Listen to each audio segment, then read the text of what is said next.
कल्याणकारी योजना तर आहेतच, पण लाडक्या बहिणींचे 2100 रुपये करणे किंवा शेतकऱ्यांची कर्जमाफी, तर हे सगळे वचनं पूर्ण करता येतील अशी परिस्थिती आहे सध्या? बिलकुल. बघा, आम्ही जे काही बोललोय ते विचारपूर्वक बोललोय. आम्ही फक्त लोकांची मतं मिळवण्यासाठी अशा काही गोष्टी केलेल्या नाहीत. 1500 रुपये सर्वसामान्य भगिनीला देताना देखील आमची किती मजाक उडवली लोकांनी, टिंगल केली. हे काय भीक आहे का? हे काय विकत घेताय का? हे काय मिळणार आहे का? कोर्टामध्ये गेले स्टे घ्यायला, कोर्टाने त्यांना चपराक लगावली आणि आम्ही पैसे, त्यांना वाटलं हे चुनावी जुमला आहे, पण आम्ही खात्यात पैसे जमा केले. तेव्हा त्यांचे डोळे पांढरे झाले. म्हणाले लवकर लवकर काढून घ्या, लवकर लवकर काढून घ्या, नाही तर सरकार काढून घेईल. अरे, हे सरकार देणार आहे, हे सरकार घेणार नाही. हे देना बँक आहे, लेना बँक नाही. आणि म्हणून तुम्हाला सांगतो, जे आम्ही वचननामा म्हणतो, शेतकऱ्यांचा विषय जे आहे, आणि आम्ही लाडक्या बहिणींना सांगितलं, जशी आमची आर्थिक ताकद वाढेल तशी तुमची आर्थिक ताकद वाढेल, राज्याची आर्थिक ताकद वाढेल. आणि ह्या ज्या सगळ्या योजना ज्या आहेत, या पुढच्या आपल्या जा वचननामा 5 वर्षात असतो. आणि तुम्हाला सांगतो, आपलं राज्य हे प्रगत राज्य आहे. आपल्याकडे एवढे इन्फ्रास्ट्रक्चरचे प्रोजेक्ट चालू आहेत. त्यामुळे हे सगळं काय टॅक्सेशन, जीएसटी, अमुक तमुक, हे सगळं जे आहे याच्या माध्यमातून आपल्याला पैसे येत राहतील. केंद्र सरकार, मोदी साहेब आपल्या पाठीशी आहेत. आणि हे डबल इंजिनचं सरकार आहे. आपल्या राज्यामध्ये देखील प्रत्येक बजेटमध्ये, मग रस्त्याला असे, रेल्वेला असो, इतरही प्रकल्पांना असू द्या, केंद्र सरकार पैसे म्हणजे निधी तरतूद करते. त्यामुळे केंद्र तर करेलच, मोदीजी करतीलच. एक तुम्हाला एकच उदाहरण सांगतो, सहकार विभागाचं. जेव्हा आपले साखर कारखाने, ऊस पिकवणारा शेतकरी अडचणीत होता, जेव्हा इन्कम टॅक्स 10,000 कोटी भरायचं होतं, त्यावेळेस सहकार मंत्री अमित शाह साहेबांनी 10,000 कोटी माफ केलं. मोठं काम केलं ते. एक प्रकारे या सरकारला हातभार लावला. त्यामुळे आम्ही जे बोललोय ते करणार. बिलकुल प्रिंटिंग मिस्टेक नाही. आम्ही म्हणणार नाही प्रिंटिंग मिस्टेक. नाही तर काही लोक म्हणतात प्रिंटिंग मिस्टेक झाली निवडणुकीत. काही लोकांनी, आता मी काय कोणावर टीका करत नाही, निवडणुकीत वीज बिल माफ करणार म्हणून सांगितलं, जिंकून आल्यावर विजेची बिलं पाठवली. तसं आम्ही नाही करणार. परत आपल्याला भेटायचं आहे ना. एकदा का फसून पळायचंय का परदेशात? इथंच राहायचंय आपल्याला. आता ही एक शिंदेसाहेब एक सकारात्मक गोष्ट आणि थोडीशी नकारात्मक आहे. सकारात्मक ही आहे की तुमच्या काळाच्या आधी, म्हणजे तुम्ही मुख्यमंत्री व्हायच्या आधी, मुख्यमंत्री सहाय्यता मदत कक्ष तो होता, पण तुमच्या काळात तो अत्यंत प्रभावीपणे राबवला गेला. आणि आता पुन्हा त्यात थोडीशी स्पर्धा आहे असं दिसते. आणि नकारात्मक गोष्ट अशी, म्हणजे तुम्ही ते फार चांगल्या पद्धतीने राबवला. नकारात्मक गोष्ट अशी की ते खूप सेंट्रलाइज झालेलं आहे. खरं तर आपली आरोग्य व्यवस्था अधिक बळकट करणं शक्य होतं आपल्याला. नाही, काय सेंट्रलाइज झालं? सगळं फंड जो आहे तो तुमच्याकडे आहे, लोक मदतीसाठी तुमच्याकडे येतात, मुख्यमंत्री कार्यालयाकडून उत्तम पद्धतीने त्यांना दिलं जातं, पण आरोग्य व्यवस्थेबद्दल वेगवेगळे प्रश्न निर्माण होत राहतात. नाही, बघा, मी तुम्हाला सांगतो, मी मुख्यमंत्री व्हायच्या अगोदरचं जे सरकार होतं त्यांनी 2.5 वर्षामध्ये 3 कोटी रुपये दिले होते मुख्यमंत्री सहायता निधीमधून. मी मुख्यमंत्री झाल्यानंतर 2.5 वर्षात जवळपास 400 कोटीपेक्षा जास्त रुपये दिले आणि हजारो लोकांचा जीव वाचला. मी तर धडाधड सह्या करायचो. कुठं आला माणूस की लगेच पटकन माझी सही व्हायची. मुख्यमंत्री सहायता निधी आहे, मला माहिती आहे, गरजेचं आहे. ताबडतोब सही करायचं, पेन निघायचं, सही व्हायची. तर अगोदरचे लोक पेन ठेवत नव्हते. ते मला काय, आता आम्ही तर पेन 2-2 ठेवतो. आणि म्हणून याला आम्ही प्राधान्य दिलं. तुम्हाला मी सांगतो, किती लोकांना मदत केली आठवतही नाही. एकदा कोल्हापूरमध्ये एक मुलगी होती मुस्लिम, ती आली स्टेजवर, तिच्याकडे एक छोटा बच्चू होता. बोले, मला वाटलं क्या काम है आपका? बोले ये दुआ है. बोले क्या दुआ है? बोले इसका नाम दुआ रखा है. बोले अच्छा, अच्छी बात है, अच्छा नाम है. बोले नहीं, इसकी जान आपने बचाई, आपने चेक दिया और इसके वजह से इसका ऑपरेशन हो गया. ज्यांचं त्या मुख्यमंत्री सहायता निधीमुळे मदत झाली. आता देखील मुख्यमंत्री सहायता निधीचं काम जोरात चालू आहे.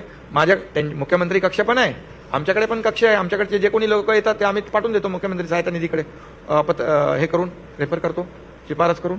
त्यामुळे लोकांचं शेवटी ताबडतोब त्याच्यात इलाज होतो ना. आज मुंबईमध्ये आम्ही काय केलं, बाळासाहेब ठाकरे आपला दवाखाना केला.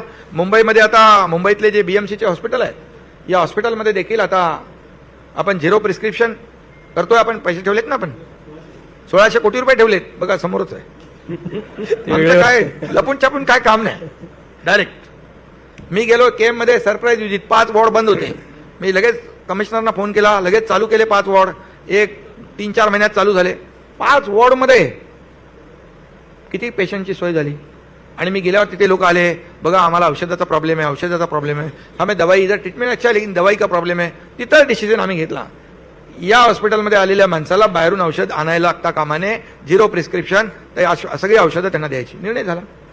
पण शिंदेसाहेब, एवढं सगळं तुम्ही सकारात्मक आहे सांगताय, लोकांना ते दिसतंय, तरीही तो औरंगजेबासारखा विषय किंवा कुणाल कामरासारखा विषय, खरंच गरज आहे याची? कुठल्या कुणाल कामरा, औरंगजेबाची कबर. अरे बाबा, आता चांगल्या लाईनवर होते ना तुम्ही, तिकडे कुठे बोलताय? रॅपअप करा म्हणाले, मला आता जाता जाता एवढं विचारलं पाहिजे. तुमचं काय आहे? काल, आज आणि उद्या, त्याच्यात आहे काय? चांगलं चांगलं बोला, पॉझिटिव्ह. कुणाल कामरा नको विचारायचं. मी तर त्याच्यावर काय बोललो पण नाही, बोलतही नाही. कन्स्ट्रक्टिव्ह आणि प्रॅक्टिकल, पॉझिटिव्ह. तुम्ही नाही बोललात पण कार्यकर्ते खूप बोलले, त्यामुळे वातावरण बरेच काळ. कार्यकर्त्यांची भावना असते. आता 100 दिवस तर सरकारचे झालेले आहेत. आता पुढच्या 5 वर्षाच्या व्हिजनमध्ये कुठले 2 मोठे प्रोजेक्ट तुम्ही डोळ्यासमोर ठेवलेत की मला हे 5 वर्षात पूर्ण करायचे आहेत? एक असे 2 का म्हणताय तुम्ही? आमच्याकडे प्रोजेक्टच खूप आहेत. आम्हाला कंप्लीट मेट्रो करायची आहे, end to end internal metro करायची आहे. अश्विनी भिडे मॅडम इथे आहेत, त्या मेट्रोचं त्यांना ते एकदम मनापासून त्याच्यावर लागलेले आहेत. आणि मेट्रो 3 आता आपला दुसरा टप्पा होईल. किती लाख लोकांना फायदा होणार त्याचा? जवळपास आता तरी किती लोकांना होतोय?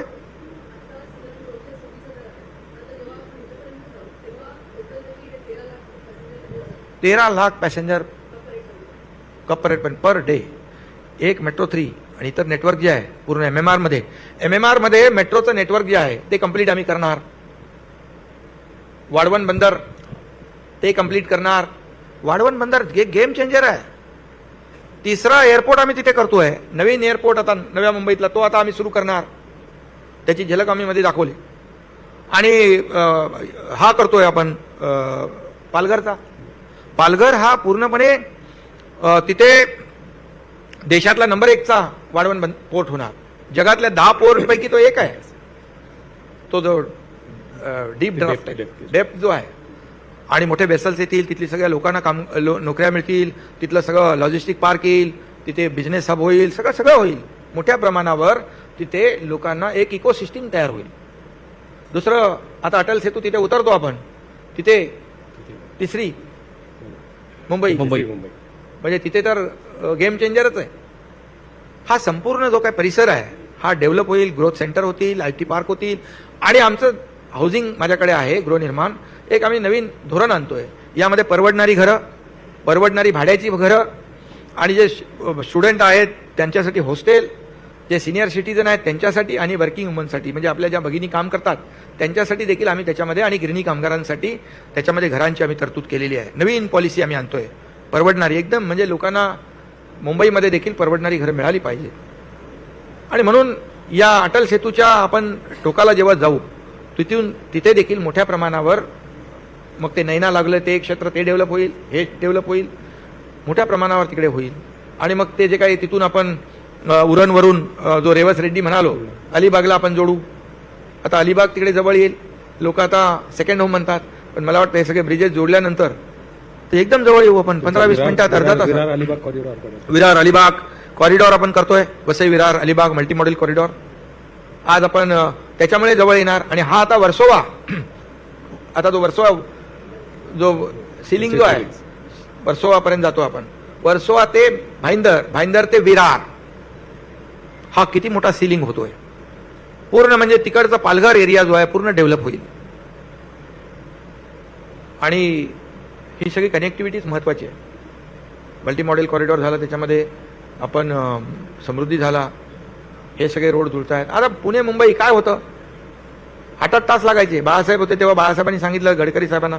आज त्या पुणे मुंबईमुळे एका रस्त्यामुळे 100 किलोमीटरच्या तिकडे IT सेक्टर आलं, ऑटोमोबाईल इंडस्ट्री आली, सर्व्हिस इंडस्ट्री आली, रिअल इस्टेट बूम झालं एक रस्त्यामुळे. ठीक, एक रस्ता काय चमत्कार करू शकतो.